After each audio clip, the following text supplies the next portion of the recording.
Win big in 2024 with RotoBaller.com's MLB Premium Pass. It includes our preseason draft kit, 15 exclusive lineup tools, and the Team Sync platform. Get customized rankings for your specific league format. Sync your league with Team Sync and use our new live draft assistant. Then get customized advice for your scoring settings. Get a discount for any MLB Premium Pass using my promo code Knuckler. Just visit rotoballer.com, sign up today, and start rotoballing like a boss. This podcast is also brought to you by Parlay Play Fantasy Sports. Use my referral link and my referral code RotoBrady. Get that sweet, sweet deposit bonus. Get in on those player prop parlay contests. They have free contests, paid contests coming to a state near you. That's a real fun platform. And what is up, everybody? This is Brady Grove bringing you another Interlude episode of RotoBaller's official MMA podcast. Tap that. This is the UFC 298 week. We got a picks episode coming later as Saturday approaches. But today, with the Super Bowl having been yesterday, you guys know I love to talk spring alternative football on here. It's been a wild period for all of that overall. And with me here today to talk the full landscape, he is the assistant player personnel director for the Vegas Nighthawks of the Indoor Football League. This guy does a lot of different things throughout the entire world of football that helps players get to the professional level. Give it up for Evan Willsmore. Evan, what's going on, man? Thanks for being here. I appreciate you having me, man. Excited to talk about anything football related. As you know, Super Bowl just finished up, but football season never ends. I think that's our new saying now. So excited to dive into it.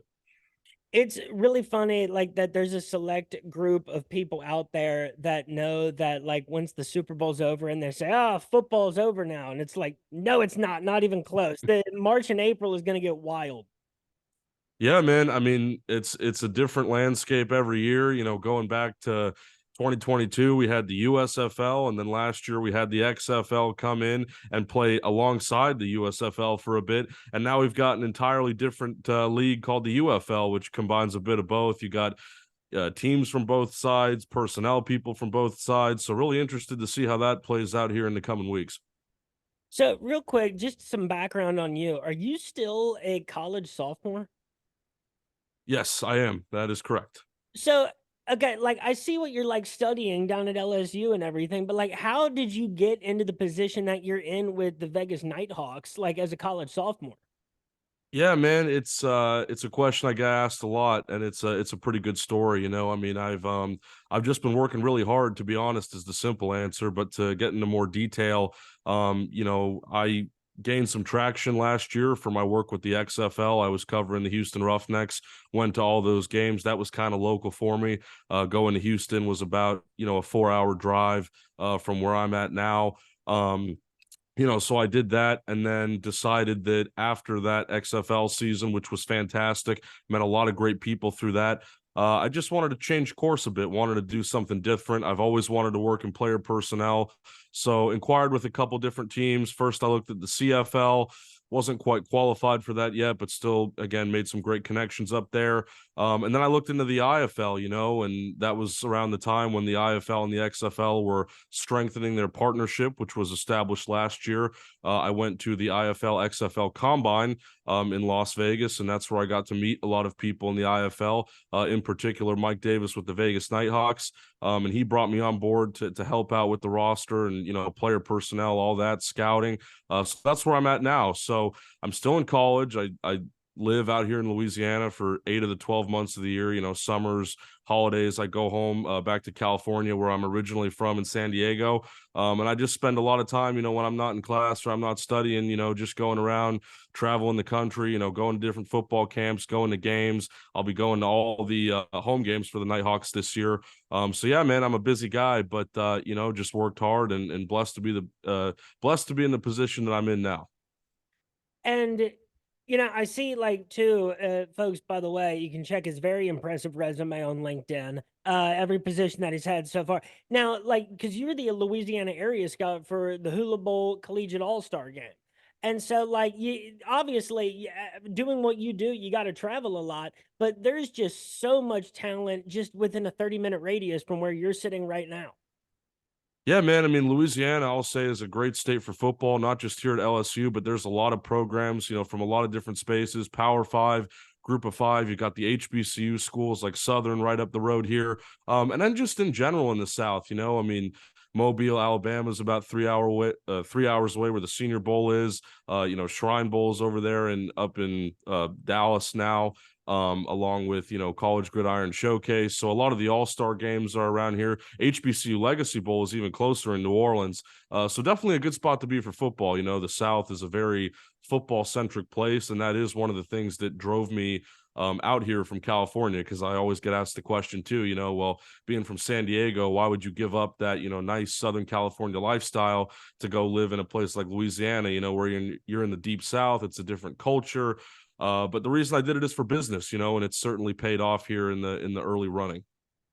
Do you think that maybe, and you're uniquely qualified to answer this question, do you think that the state of California has an outlook on football that maybe necessarily doesn't foster the kind of growth in the prospects that they turn out at the high school level? Because it's something that, like, we see a ton of quarterbacks come out of the state of California, but it is a different kind of player that you get from out there. And you see some communities, like in California as a whole, could be viewed as being pretty against football, for different reasons. So, like, what's your take on that from, the mindset of football in California as compared to the time you spent in the South? Yeah, man, that's a phenomenal question. I'm glad you asked it. I'd say California does look at football a bit differently. We still produce a lot of talent. I mean, I think when you talk about the big football states, everybody immediately goes to Texas and Florida, and you throw California in there too. And obviously, Louisiana, Georgia, Alabama, anywhere in the South is always going to be in the running. But really, California is one of those, big states. And of course, we have a big population. So that's going to produce more football players. But I think you're right. I do think there is a bit of a different culture out there. In the South, I like to say people live and breathe football. It's a lifestyle here. It's not just a sport or a game. And look, people in California, obviously, some of them do. There's great coaches over there, great players. We've seen that proven time and time again. Some great, iconic college programs, especially. But yeah, man, I mean, I think you're right. I think it is a bit of a different culture. And, I don't want to say football's an afterthought, but it's just not viewed the same way. Like, yes, again, we have a lot of successful prospects, and California is, wrapped in with those big states, as I mentioned before, like Texas and Florida. But in Texas and Florida, football is king. Whereas in California, at least from my experience growing up, like soccer was a way bigger youth sport. And again, football kind of, despite the success that it's had there, still fell by the wayside. And I've been trying to, pinpoint as to why that's happened, for years. And it's something I'd like to see change. I wish there was more of a football culture in California. But in San Diego specifically, where I grew up, I mean, football was always kind of a sore subject, because with the Chargers, I knew a lot of Chargers fans growing up, and obviously with them moving to LA, that created some maybe harsh feelings towards that organization and perhaps the game as a whole. So there's little things, there's big things, but yeah, man, I think you hit the nail on the head there with just the difference. And I'm glad that you noticed that, because a lot of people don't. But as someone who is from the state, I can say that football is handled differently out there, I think, is the best way to put it. And it's just with the college fan bases too. There has always been an East Coast against West Coast bias when it comes to college football. And it seems like, the allegiance out in college among the college fan bases at places that you'd otherwise think it could be rabid, at the Stanfords, the Cals, the UCLAs, and so many of those schools that feel great basketball programs, the Cal followed by 15 different words, out how many schools that there are that feel good basketball teams. They're not even really trying to field a football team. It's not, and they thrive at baseball. They thrive at swimming and diving, and a bunch of other different sports. And to that point, man, in your travels, what state would you say is the most untapped, area of potential in terms of football talent? Man, that's also a good question. I mean, there's still a lot of places I have to go to. A lot of the places that I've been are those big football states. Like, I mentioned Texas. I'm going to be in Florida, back-to-back weekends coming up here for some football camps, first outside of Orlando and then in Miami. Again, that was one of the ones I mentioned. if I had to pick one place, there's really two places that I can think of. So I'll kind of touch on them both because again, haven't really spent much time in them, so I don't want to speak for those places and those programs. But first, I'll say the Northeast. I think the Northeast produces some very good football players from what I've seen. Doing my scouting and looking around. But again, it just goes back to what I was talking about in California. Not the same football culture up there, right? I mean, I don't know. There's a lot of sports up there, obviously, a lot of people up concentrated in the Northeast, but I think of like hockey being bigger up there, for example. So I'd say the Northeast produces some pretty good talent. And then the desert areas, and that's one that doesn't get talked about a lot because that's the opposite of the Northeast in terms of population demographic. But like, I do work in Vegas and I look at some of these states like, Arizona and New Mexico and the interior portion of California, which isn't, San Diego, LA, Bay Area, sort of the Inland Empire, we call it there. I feel like there's a lot of, untapped potential in those areas too. I think of Jaden Daniels, who came out of San Bernardino, which is considered an Inland Empire city, and went to Arizona State, which was a desert school, and then transferred out here to LSU. And I got to see him play here for 2 years and eventually win the Heisman. And now he's going to be a top pick in this NFL draft. So things like that, I hope, can be more capitalized on in terms of, scouting and getting guys out of those areas onto pro teams. But yeah, those would be the two that I'd point out would be the Northeast and then certain desert zones, if that makes sense. And let's just get right into this part because you covered the Houston Roughnecks for the 2023 XFL season. That was, and they're left in a super weird spot, where after this whole merger, it's going to be the Roughnecks, but it's really the Gamblers. And, they look a whole lot different. They seemed like they needed to pick between one of the two spring football, organizations that was in Houston. But it's got to feel weird for the spring football fans of Houston. And overall, what are your makings of the way that the merger ended up playing out? Because at first it felt like something that happened out of XFL desperation. Then it kind of turned out to be not really the case. The Rock is going to be, still very involved in this whole picture. We're down to 8 teams that seem to be super stacked with talent. And yet on the other side of that, a lot of people who are really good football players and coaches who do not have jobs anymore. Yeah, man, it's a lot to unpack. I mean, I'll start with the merger as a whole, and then we can kind of get into the Houston specific stuff because it's all very interesting, and again, a lot to unpack. What do I think about the merger in general? I think a lot of things. I was very surprised when the announcement initially came out, which was I think back in September, if I'm not mistaken, really took me off guard, and a lot of people in this space. Understood that a merger could happen eventually, but we were looking at 2025 and beyond for that, not something that was going to happen for the 2024 season. But it was pretty clear that it needed to happen. The fact that they're merging so early shows that there was desperation from both sides. And I think that's the other important thing that we have to talk about is there's a lot of people in this space or community of spring football, however you want to put it, that they try and pin it on one league. Oh, well, it was the USFL that didn't have this or the XFL that didn't have that. I mean, again, when you're merging and you're cutting equal teams from both sides, I mean, something had to give. I think with the XFL having been around that league more, I can tell you that I don't think it was their business model that necessarily faltered, and the fact that they're carrying the XFL business model predominantly into the new UFL, that kind of tells you all you need to know about. I think they preferred that structure of operations. USFL, I just think, they had maybe the bigger TV pull and everything like that. It was a more traditional product that resembled what you see in the NFL, right? It was a bit more tangible in that sense, whereas the XFL was all about player development and let's change some rules and things like that. But again, I feel like it was things on both sides that led to this. There was some good, there was some bad.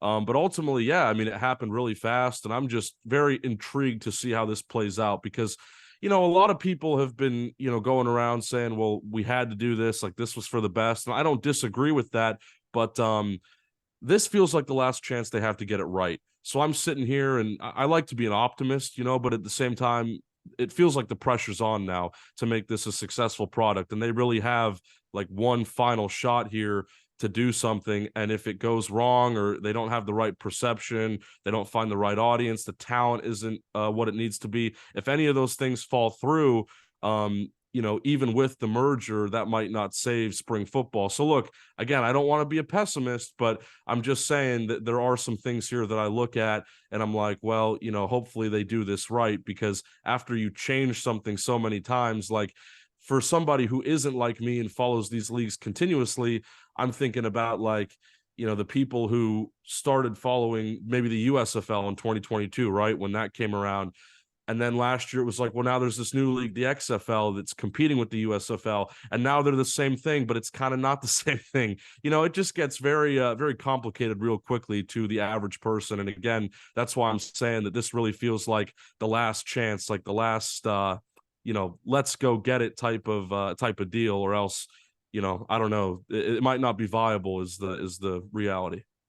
And it's just, when you're these two organizations, you lose out on a lot of product identifiability, every time that things change around. The number one thing you want people to do is stumble onto your league or try to pay attention to it when it's actually on TV. And that gets harder to do when those deals are constantly shifting. And, it's hilarious. I talk about it with every spring football personality or whoever it may be, how hilarious it is. If you talk about the XFL or the USFL or the UFL at all on the internet, there are people that will try to sucker you into an argument about which one of the two was the best, as if they were, as if that comparison even means anything, unless you can't really compare them when they're going on at different times. And I love the product of both leagues. It was unique, and I thought exactly what it needed to be.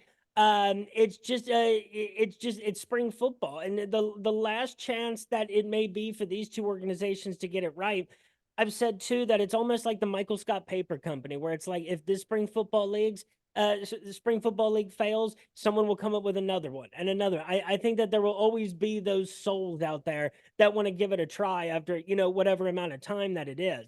It's just a shame because I was very happy with the watching all 16 teams last year.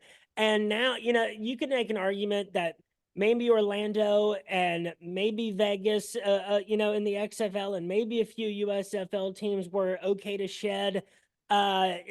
Maybe, but then you lose out on teams like the Seattle Sea Dragons, and you lose out on the New Orleans Breakers. Without really giving a lot of these cities a full chance to show what they might be able to do. But part of the reason certain teams survived is because the St. Louis Battlehawks were filling up a giant, stadium every time that they play, or selling a lot of tickets. So it played out like, it seemed like it played out over the course of a year, and really it was a very short period of time. Ultimately, what we're left with is, I wish it was more. Hell, I wish they could, expand in short time. But this really does feel like people are going to be watching the numbers week by week very closely to monitor the success of this new league.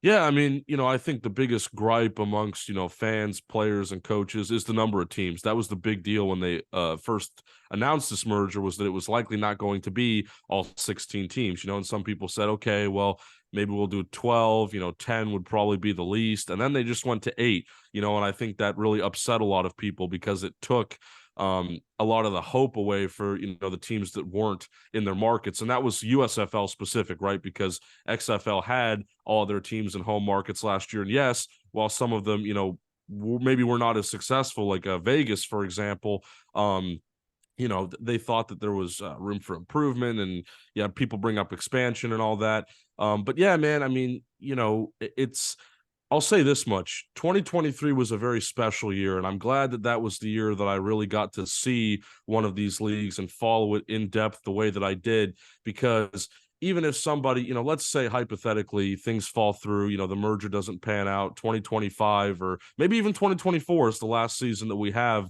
this UFL, which I hope isn't the case. But again, hypothetically, where was I going with this? 2023 was a special year because I don't think there will ever be 16 teams in spring football playing simultaneously ever again.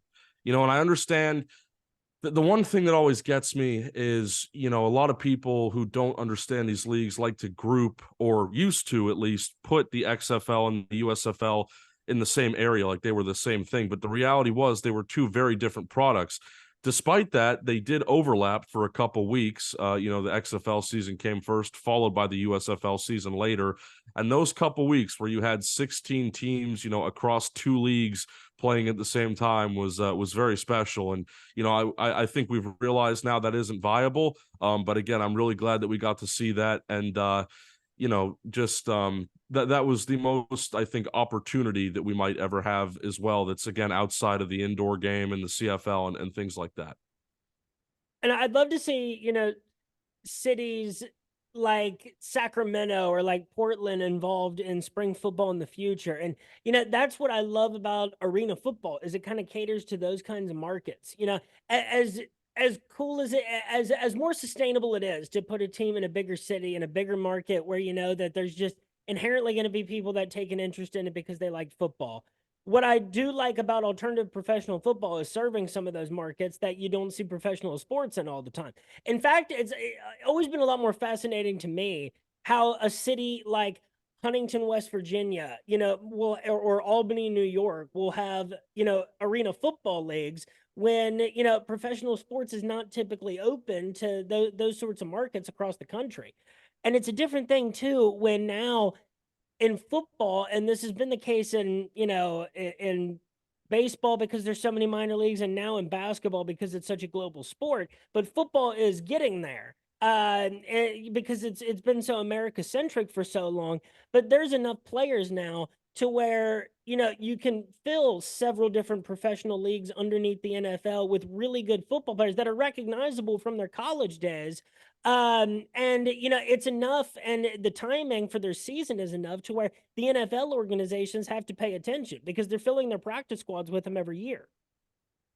Yeah, I mean, I'll say for UFL expansion, for that in particular, I think, for a league like that, expansion shouldn't be their main priority. I think just the general day-to-day football ops should be number one, followed by, viewership and the player personnel element, making sure you're bringing in the right talent. But that is kind of a good transition into, the indoor game and the CFL and all these other leagues where there are opportunities, because what's happening now, and I've been a part of this, is you're seeing a lot of these guys who got left out of the merger. They were on teams that didn't make it, or maybe they weren't kept by the existing teams, whatever the case may be. Like the UFL is ultimately downsizing from what we had last year. So you're going to have, as you pointed out earlier, a couple hundred players and coaches, which is important too, out of jobs. So you're seeing some of these guys, now going the indoor route, and a lot of guys are heading up north of the border because, money's still pretty good up there when you're playing indoor ball in a small market. I mean, part of the reason why, arena football can go into these small markets is because it doesn't require, as big of an operating budget as, say, a UFL team would, or, any really pro outdoor team. A lot of these, smaller markets don't have, big stadiums unless they're college stadiums that would be able to host a pro outdoor football team. But what's nice about indoor football and the arena game is that a lot of these smaller markets already have arenas built, with smaller, capacity for fans. And that just makes it easier to not only fill the place, but to operate out of something like that when you already have, a established pro complex that you wouldn't have to share with, again, a college or something of that nature.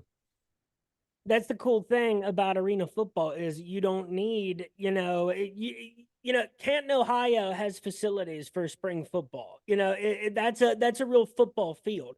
But if you're putting an arena team, say in Billings, Montana, there's a couple of universities not too far outside of, where you're going to be that have basketball venues that, fill the, multiple thousands of people. And, really, you're doing pretty good for an indoor football league if you're, selling any of those tickets, at a good volume. People are showing up for those games on the weekend.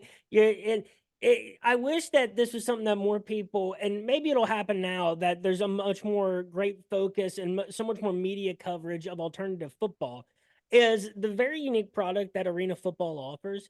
Those games appear to be a blast. They're affordable. They're very, like, as you know, as wild and rowdy as some of them can get, they're pretty family centric, you know, too. There's a lot there for the kids. It's a very involved fan experience. And now you got a lot of talent heading there, as you said. The Indoor Football League is a very unique brand, even among arena football. I like the rules that they utilize. I like, at least in arena football, special teams is relevant, and you see it becoming much less relevant in many other areas of football. What is it like for you, and what your job is and what your day-to-day responsibilities are to, find the guys from the NAIA to the high upper Division 1 level who are a good fit for you in the Vegas organization? Yeah, man. Well, again, before I dive too much into the player personnel element, I think you hit the nail on the head with how the IFL goes about business. And, I always say, I mean, it's difficult to explain to people sometimes because indoor football is a bit different from arena football in terms of how the game is played, and some of the rules. And, I think indoor football is much comparable to the outdoor game, just played on a smaller field, whereas traditional arena football, you have the nets and some of the other stuff that makes it a bit different. That they're certainly similar when you look at them. But yeah, man, I think you hit the nail on the head with what the IFL does and what it's trying to do. When it comes to the personnel element and the guys that I'm looking at, one of the narratives that we really like to push is player development. We want these guys to get the best experience possible while they're in the IFL, and hopefully they can move up to another league like the UFL and the CFL. And it's been proven through our system multiple times, even before I was working there in Vegas. Our head coach and general manager, Mike Davis, has sent many players, up north of the border and, into the XFL or USFL back when they were separate entities. So that's a big selling point for us, especially because we're not paying our guys a ton of money, definitely compared to the AFL, which is now a major competitor, I'd say, when it comes to players in some areas. That discussion is also interesting because I get asked a lot, do you lose players to certain leagues and things like that? The short answer is yes. But I think that, the traditional arena leagues like the NAL, the AFL are looking for a bit of a different type of player. We like to find guys that have tendencies to play outdoors, and we want to find guys that we feel like can really be developed. Whereas, and I'm not saying this is true, it's just the way that I look at it, that it can't be applied. But I think sometimes the AFL is paying their guys to stay. It's like once you're in that league, you're going to stay there, and that's going to be your career. Sometimes you hear that when guys sign in the CFL too. It's like once you sign up there, you're not necessarily selling the NFL dream away, but your odds of going back to another league significantly decrease after that. But with what we're doing, it's kind of the opposite, I'd say. Again, we're really trying to push guys, to find another opportunity. And again, we're, myself and Mike, like we have really good connects with all these other leagues. And again, it's been proven many times before. To give you an example, and one that I was talking about the other day that I put up on Twitter just to, remind some players, Cam Dukes, played for the Vegas Nighthawks and then was signed by the Toronto Argonauts in the CFL. And last year he served as the primary backup to Chad Kelly, and that team ended up, having the best regular season in CFL history, or I think that they tied the record with Edmonton from the 80s. But he was a part of that team and he was able to start games, which was really significant. I've gone on record saying that that's not just a win for our organization, but the entire indoor game as a whole, and pushing that player development narrative. And you're seeing other teams do it too. So ultimately, yeah, when it comes to the scouting element, we cast a wide net. Like you said, NAIA through Power 5, we have guys on our roster from all levels. And that's something I'm really proud of. That's what I enjoy most about scouting at these lower levels of pro football, is that it's not just, one level of schools that you're looking at. I mean, you really are going down the list, and we can have, a Division 2 guy starting next to a Power 5 guy on our offensive line, and it's not completely out of the question. I find that fascinating. And more importantly, I find it, again, just really critical for the game. And when you're pushing player development, the more diverse of a roster you can have, the better. Well, and There's so many more combines now and pro days and showcases that, all the arena leagues are doing and both the spring leagues are doing. Now the spring league is doing. And, a lot more focus on smaller schools too. We've seen that with the HBCU schools as well.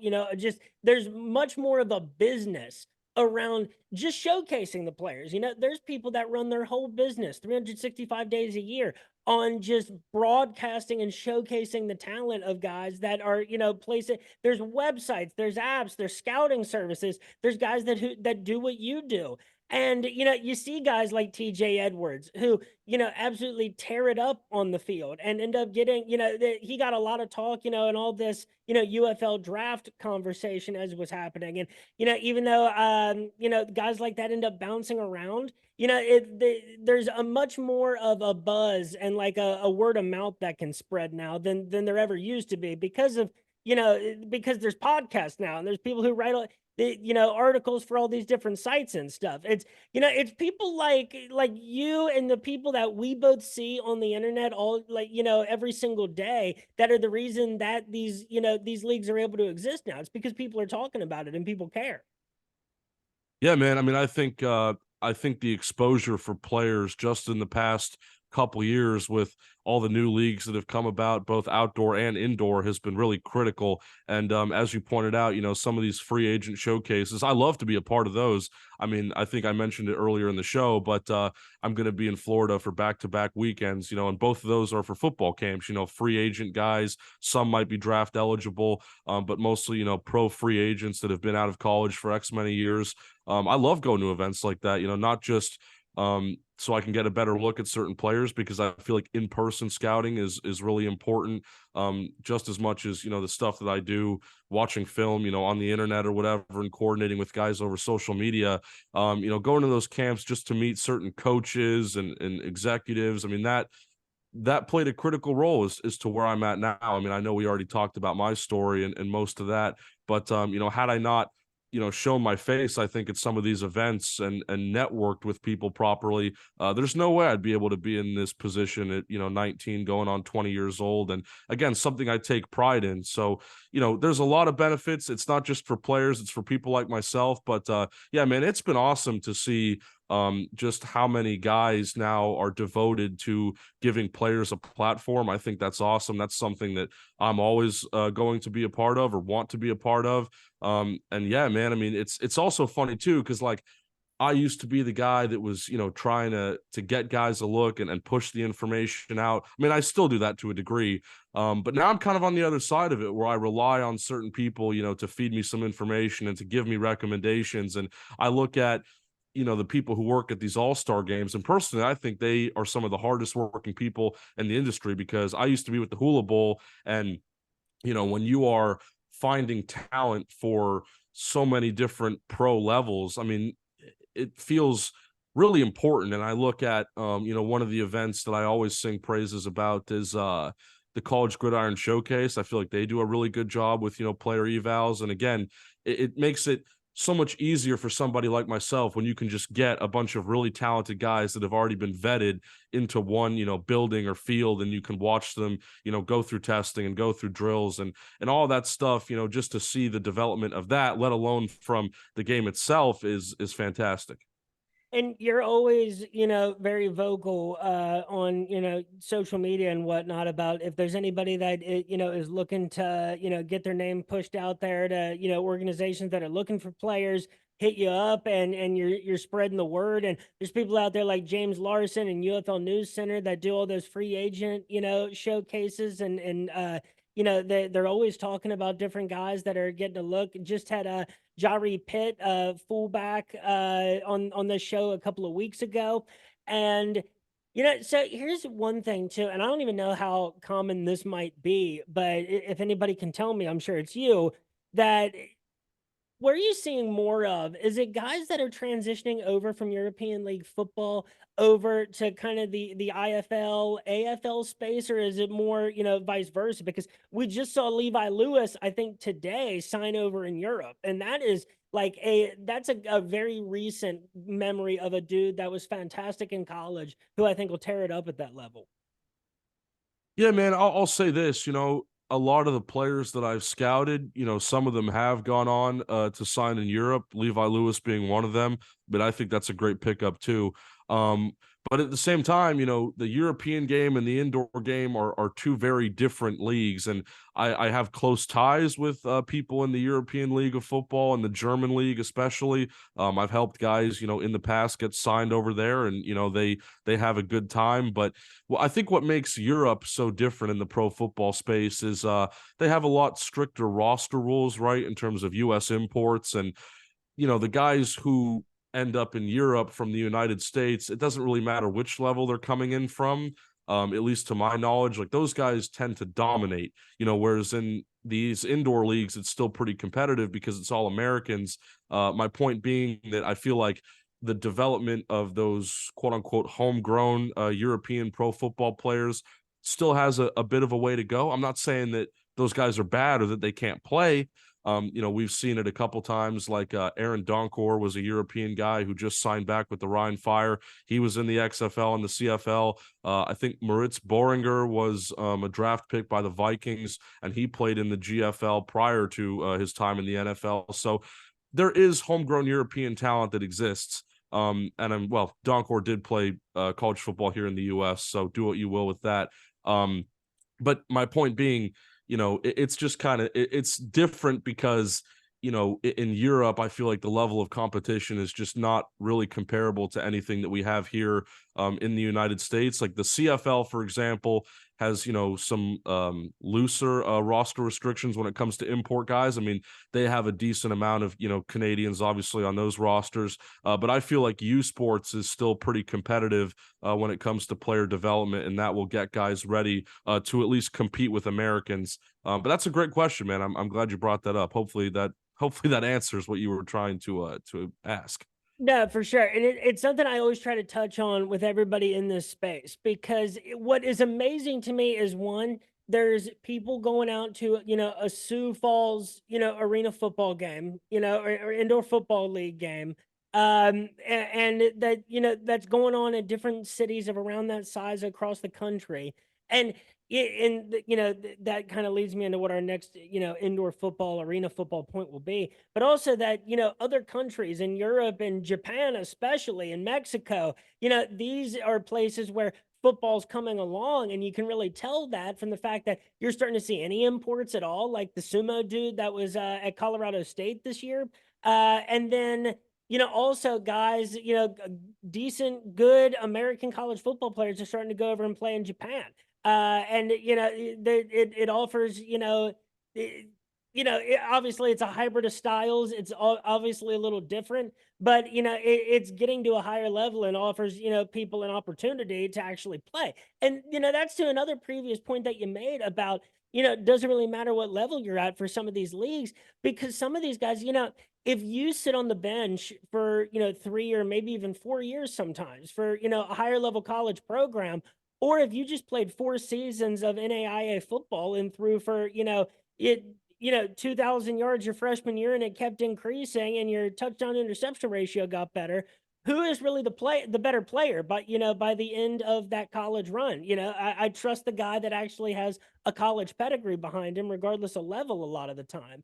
And, that takes us to another indoor football, arena football point is, and this hits home when you got new leagues coming, and different leagues come and go in that spot.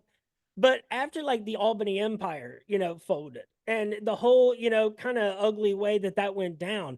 But it's got to be, an interesting challenge to work in the field that you do, because for these leagues, it seems like you got to kind of run business like any season could be your last, because there are so many organizations that do not, prosper from a business perspective. And you got to it seems like you got to be on your toes and always trying to be doing whatever you can to get people to buy tickets and come to the game.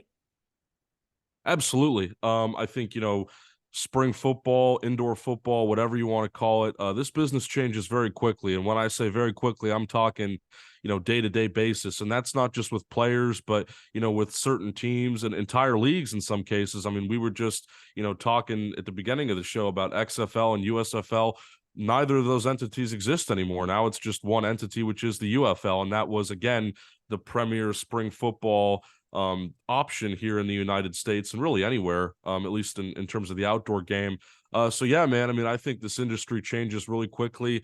You know, it has been a challenge sometimes to sort of stay up to date, but what I find is a benefit of me being young is that like I do read into trends pretty easily, and I can identify those small changes in the industry very quickly, and I can capitalize on them. I think that's one thing that I really try and do, at least in the pro football landscape, is I can see these little things in terms of like where players are going and which leagues are bringing in better talent. Things like that. I mean, and that's just the player stuff. There's other things in terms of football ops, but yeah, man. I mean, ultimately, you're right once again. Just a lot of changes in this space, and I don't think it's going to get any easier. Is what I'll leave it at. I think it's only going to keep changing more, and who knows? Like next year, there'll probably be 3 new leagues that pop up that we're not really sure what's going on, but we'll figure it out and see if they're actually a viable option where players can further their career.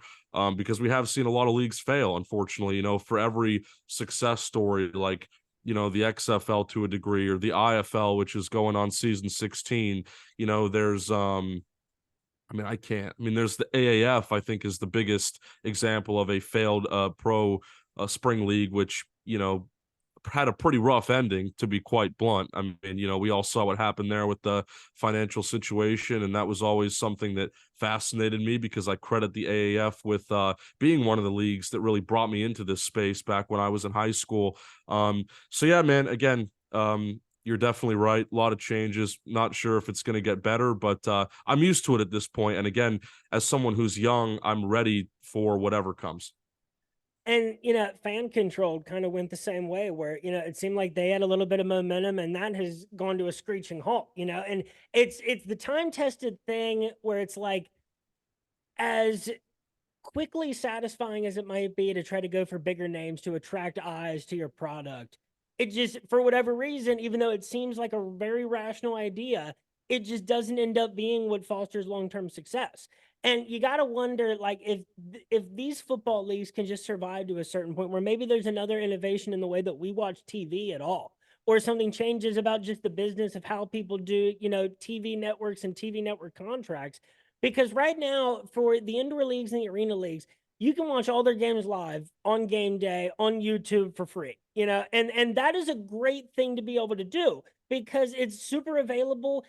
I think the replay value is easy. It's very easy to go back and, no matter where you're at, throw a game on your, laptop while you're, doing work or something like that.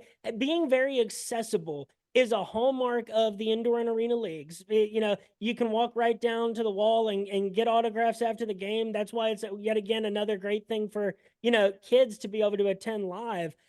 You just wonder that if a key to long-term success is something in between a TV deal and your games being free and live on YouTube, which is the most accessible that a football game can get. Yeah, I mean, I think accessible is a really good term, for the indoor landscape. And in terms of TV deals, I mean, I know my league, the IFL, they've already made some great strides doing that, like getting the championship game, even if it's only one game, that is the biggest game of the season. Having that on CBS Sports Network, which I understand it's not the mainline CBS or Fox or one of these things, but to have an indoor football league game connected to CBS, which is still a pretty big organization, and I know I can watch that. Being able to have just that one game on that channel, I mean, that's a huge step in the right direction. But yeah, I mean, I've always appreciated the accessibility of, the indoor and arena landscape. And I think that helped me really get into it and, buy into the idea of working there and being a part of something greater, was the fact that, it really is just easy to connect with a lot of people in this space. And it's not, sometimes I think in football or any pro sport for that matter, it really doesn't feel as tangible, right? Like it's not like I can just call Patrick Mahomes and be like, hey, congrats on the third Super Bowl win, dude. But in the arena landscape, like, hey, if we won the championship, like I'm sure, our quarterback could come over and give you an autograph, and you could talk to him about what happened. And again, that just makes it a lot more fun. It makes it more tangible. And again, that's how you build fan bases, not just, for a game or two, but for long term, talking months and years and things like that. The accessibility is great. To the point that you said about, any NFL superstars. There could be nothing that feels further away from me, than being able to be in contact with anything. And it's what I love about mixed martial arts. And so many of the guests that I've had on here have been regional MMA prospects and UFC fighters, yet you would barely know that they are in the NFL of their sport when you're talking to them. It's a whole different accessibility level, and it's something that the indoor and arena formats have always had going for them. And, whether it's giving out like free posters or t-shirts at the games or, any promotions, it's kind of going back to the ABA, where it's like, those are the things that you kind of have to rely on, because getting people to show up is very important for those teams. So Evan, we've had about a 40-minute long conversation here. And these are some of my favorite topics in all of the world to cover. And there's so much that we've been bombarded with. If we wanted to sit here for 12 hours and talk about, that now what the Memphis Showboats quarterback room looks like after these drafts and this free agency, and how the product that we're going to get this spring is going to be phenomenal. It's just unfortunate that it's not more teams. What would you like to say to, is there anybody you want to shout out? Anything you want to say before we go? And what do you want to tell people about the Nighthawks upcoming season in the Indoor Football League? Well, there's a couple things I'll end with, starting with the UFL first. I know we didn't get a chance really to dive into the Roughnecks and Gamblers stuff specifically. I've already talked about that before, so I won't go into it, in detail here. But I will say, if I can give a shout out, I mean, all those guys that are with the Brahmas now, it's we make jokes, it's the San Antonio Brahmanecks.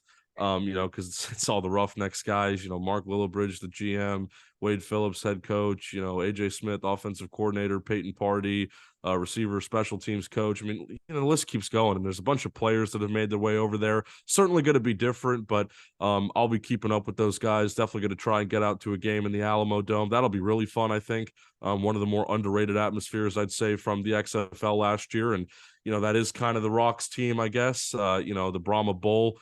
So I don't know, shout out to those guys, I guess. And then with the IFL, yeah, man, Nighthawks, what can you expect? I think you're going to expect some great things. We're in year 3 now of the organization, of its existence, third season of play. This is my first year working there, but, year 3 is typically when you start seeing these teams win, right? When you are building a franchise, from the ground up that's new, it takes a couple years to get going, right? And we haven't been terribly successful, in the past 2 seasons, and part of that is because, again, we've lost a lot of guys to other leagues, which is great for what we try and push. But this season, obviously, we're hoping to win more games and get in the playoffs and really compete with that strong West Conference that was very strong last year.